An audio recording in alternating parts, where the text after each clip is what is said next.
सुनबाई, आजही चहा काल सारखाच बनव. अगं, कोणती नवीन चहापत्ती आणली आहेस का? काय ग, कालच्या चहाचं रहस्य काय आहे? प्रत्येक चांगल्या चहासाठी आवश्यक आहे राजहंस दूध. चहापत्ती तीच, फक्त दूध नवीन. तुम्ही फक्त दूध बदला. राजहंस दूध आणा आणि असा मस्त चहा बनवा.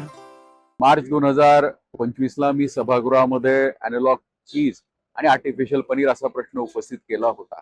आणि त्यावेळेस माझी मागणी अशी होती की राज्यामध्ये जे पनीर विकलं जातं त्यातलं 70% पनीर हे फेक किंवा डुप्लिकेट आहे आणि याच्यावर तात्काळ शासनाने बंदी आणली पाहिजे.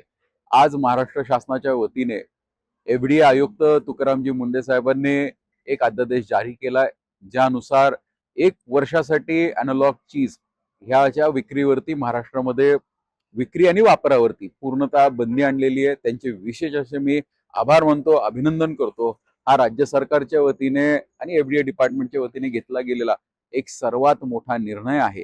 आणि सगळ्यात महत्वाचं, राज्याच्या विधानसभेमध्ये एखादा प्रश्न मांडला आणि त्याला यश याचं उत्तम उदाहरण आपल्याला पाहायला मिळालेलं आहे. आणि ह्या निर्णयामुळे अनेक ग्राहकांचे, आपल्या लहान लहान बालकांचे, कारण मी त्यावेळेस म्हणालो होतो की आपण आपल्या लहान मुलांना, जनतेला तेलाचे गोळे खायला देतोय आणि आज या ऑर्डरमध्ये स्पष्ट उल्लेख करण्यात आलेला आहे की जे सॅम्पल्स एफडीएने मागच्या 1 वर्षामध्ये उचलले होते त्याच्यामध्ये बरेचसे सॅम्पल्स हे म्हणजे सबस्टँडर्ड होते, काही फेल झाले होते आणि काही हे कन्झम्पशनसाठीच अलाउड नव्हते किंवा कन्झम्पशनच्या दृष्टिकोनातून हे घातक सॅम्पल्स होते.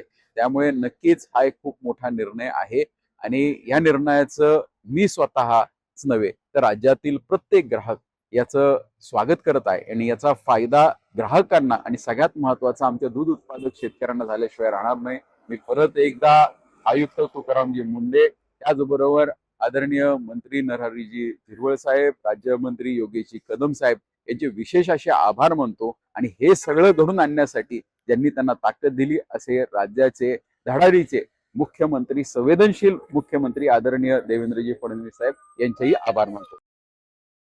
कॉंग्रॅच्युलेशन्स वहिनी, बाळ झाल्याबद्दल. पण मी ऐकलंय डिलिव्हरी फार क्रिटिकल होती. आता ठीक आहे ना सगळं? अगं, होता थोडा प्रॉब्लेम, पण स्त्रियांच्या आरोग्याची संपूर्ण काळजी घेणारं मातृसेवा होतं ना साथीला. सगळं सुरळीत झालं. किशोर वयापासून ते रजो निवृत्तीपर्यंत स्त्रीच्या आरोग्याची संपूर्ण काळजी घेणारं अहमदनगर मधील पहिलं स्त्री रुग्णालय Matruseva women's hospital, obstetric ICU. किशोरवयीन आणि विवाहपूर्व समुपदेशन, गरोदर माता तपासणी आणि प्रसूती, पहिल्या सिझेरियन नंतर नॉर्मल डिलिव्हरीची सोय. मातृसेवा विमेन्स हॉस्पिटल, सक्कर चौक, नवीन टिळक रोड, अहमदनगर. फोन 9850 20 0017.